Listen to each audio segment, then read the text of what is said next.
حضرت امام مجاہد رحمت اللہ علیہ فرماتے ہیں،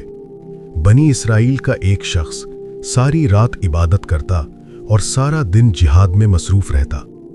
اور اس طرح اس نے 1000 مہینے گزارے تھے۔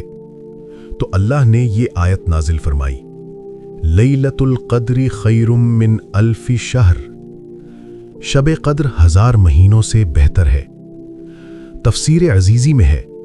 جب صحابہ کرام نے حضرت شمعون کی عبادات اور جہاد کے بارے میں سنا تو ان کو حضرت شمعون پر بہت رشک آیا اور مصطفیٰ کی خدمت بابرکت میں عرض کیا،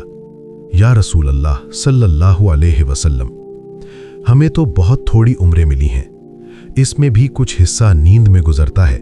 تو کچھ طلب معاش میں، کھانے پکانے میں اور دیگر امور دنیاوی میں بھی کچھ حصہ صرف ہو جاتا ہے،